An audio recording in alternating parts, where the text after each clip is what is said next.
Hello， 大家好，我係阿黃啊。今日要同大家介紹嘅呢一間屋咧，我諗可以用一個瘋狂嚟形容啊。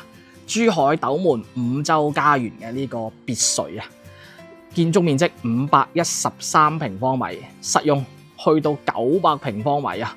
哇，最誇張係咩啊？成棟係有5層高嘅啊！咁佢帶呢個全屋嘅豪華裝修啦嚇，送埋全屋嘅名貴家私電器啊，直接可以拎包入住，總價都係1200萬左右啫。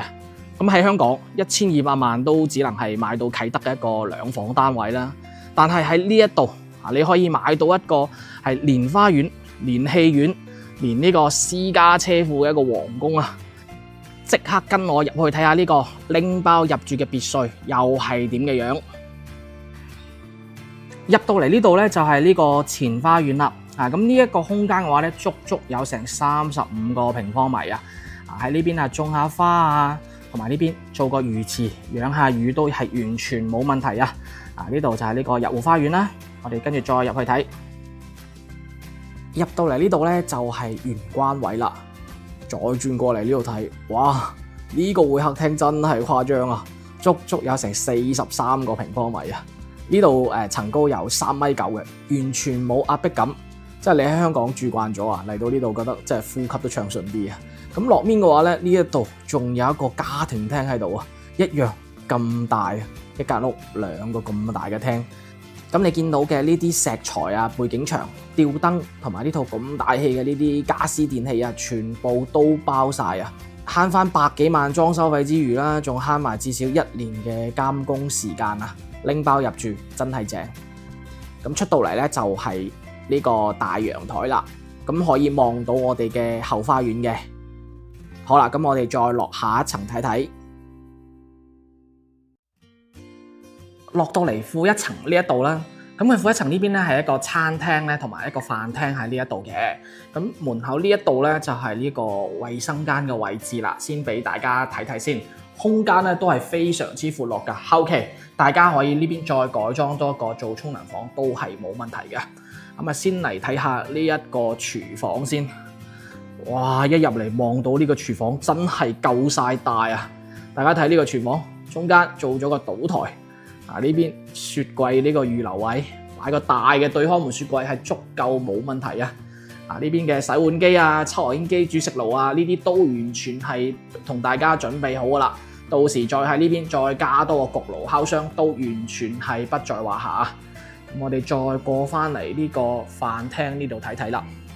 哇！一入到嚟飯廳呢一度呢一個空間，先俾大家感受一下。而家呢邊係擺咗張10人嘅一個圓台喺度嚇，整個飯廳嘅空間咧超闊落啊！呢邊擺多台100寸嘅電視機，成個飯廳空間感十足啊！咁咧，其實而家我哋喺負1樓嘅呢一個位置啦，雖然係負1樓，其實都唔覺得話太暗嘅感覺。點解？因為呢度仲有一個超級大嘅一個後花園啊！俾大家睇睇呢一個後花園，成個空間有成119平方米啊！哇，等於成間屋咁大。喺呢邊啊，做一個露天 BBQ 啊，或者係整一個私家泳池咧，都完全係 OK 啊。咁佢出面呢度咧，仲整咗一個茶室喺呢一度噶，係一間陽光房嚟嘅。過嚟呢邊俾大家睇睇。平時大家喺度啊，飲下茶啊，同朋友傾下偈啊，呢一個空間非常之正啊。咁我哋再落去下一層睇下呢個多功能室啊。再落多層呢度咧，就係呢個多功能嘅一個地下室啊。咁佢咧係連通到我哋嘅呢個私家車庫嘅。先俾大家睇下呢個私家車庫。哇！呢個位擺3台私家車完全足夠啊！呢邊仲大家做咗啲櫃喺度，可以擺啲工具啊喺呢一個位置啦。咁佢呢邊咧係包含咗個工人房喺呢一度嘅。先俾大家睇睇呢個工人房下。工人房嘅空間都好大嘅，入面仲有一個獨立一個套間啊！出翻嚟呢度啦，我覺得呢邊咧先係最正嘅一個位啊！男主人一定中意啊！呢邊係一個 gym room 喺度，呢個空間自己喺度係踩下單車啊、跑下步啊、做下瑜伽啊！呢個位好闊，咁佢最正係咩啊？俾大家睇睇先。係啦，呢度都有一個採光井喺度，所以唔使擔心呢個採光嚇。呢邊係一個沖涼房呢度啦，最正嘅就係入面呢度啊，仲做咗個桑拿室啊，俾大家睇睇。哇！平時做完 gym 即刻過嚟焗翻個桑拿，真係爽過做皇帝啊！呢個位其實我個人係好中意呢個嘅設計啊！平時基本上都唔使出街啦，喺屋企就可以健身啊，幾咁正啊！咁佢入面呢度咧，仲有一個影音室喺呢一度嘅，係一個私人影院。咁啊，大家喺呢個位亦都可以喺邊招呼朋友啦。呢邊睇下電影啊，飲下兩杯啊。呢個空間私隱性非常之唔錯啊！好啦，咁我哋咧再上去2樓俾大家睇睇休息區。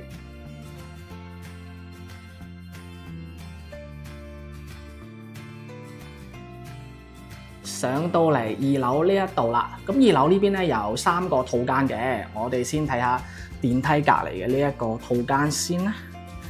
入到呢個空間已經好闊啦，先睇下呢邊套間位置，係呢個位咧都有做一個 L 字形嘅衣櫃喺度嚇，入面呢個套廁，哇，空間超大啊，超長嘅一個鏡櫃，2個洗手台、馬桶同埋呢個企缸位，哇，超長啊，呢個位真係。改一個浴缸完全係足夠。再嚟翻睡眠區呢度啦，咁呢邊係一張6尺床，2邊床頭櫃，俾大家感受下呢一個空間，哇，相當之大啊！呢邊又有衣櫃同埋書台喺度。咁呢間房咧係可以望到我哋呢個後花園嘅景色，亦都係相當之唔錯啊！好啦，咁我哋再去睇下中間嘅呢一間房先。呢邊咁呢間房睇到咧個面積會比頭先嗰間房係細啲嘅，但係都係比較闊落嘅。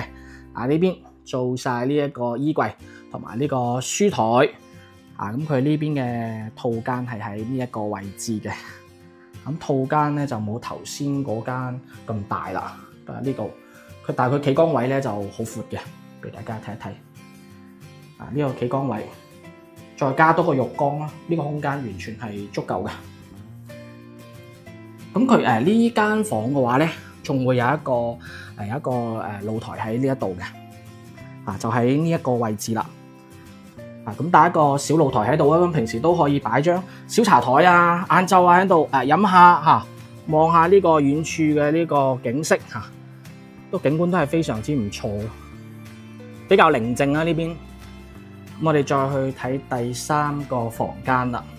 咁佢2樓呢邊咧3個房間都係套間啦，所以都係做到係互不干擾嘅，唔使擔心平時夜翻嚟會嘈到隔離啦。呢邊係第3個套間。咁佢呢邊套間咁佢呢間房咧同第一間房嘅大細差唔多都係好闊。呢邊有個書台，呢度整體嘅一個空間。入面呢邊套間呢度一樣啦，呢個位都係做咗個衣櫃喺度嘅。咁佢呢一個套間嘅大細咧喺3個之中咧係最細嘅。佢呢邊係一個鑽石型嘅一個淋浴區下。好啦，2樓就睇完啦，我哋再去3樓睇下個主人房又係點嘅樣先。上到嚟3樓咧，呢邊就係主人房啦。一過到呢度咧就係佢一個書房啦。咁隔離呢邊咧係睡眠區，一樣啦。電梯過嚟就係呢個位置嚇。先入到嚟睡眠區俾大家睇睇先。咁我哋先睇睇呢個套間嚇。咁入嚟嘅呢個位置咧，都係做咗排衣櫃喺呢一度嘅，空間利用得係比較好。一個長鏡櫃啦，雙洗手台。呢個係一個智能馬桶嚟嘅。咁佢呢邊咧已經係幫大家咧就做咗個浴缸喺度噶啦，直接就可以使用啊，好正。咁再嚟翻睡眠區呢一邊啦。睡眠區呢邊個空間咧真係超闊啊！一張6尺床，仲有咁多嘅個活動空間。同埋佢呢邊樓底嘅話咧，有3米嘅個樓底啊，相當舒服。咁隔離呢度嘅話咧係一個衣帽間嚟嘅，呢一個大細。咁佢主人房呢邊嘅話咧，呢邊係可以望到去我哋個後花園嘅，大家睇一睇。呢度就有一個細陽台喺度啦，都幾長啊。咁落邊呢度就可以望到我哋呢個後花園啦。其實同對面嘅別墅樓間距咧都比較闊嘅，所以喺呢邊嘅話咧唔會有一種好壓抑嘅感覺。咁跟住另外呢邊嘅話咧，仲有一個空中露台喺呢一度嘅，就喺呢個書房隔離。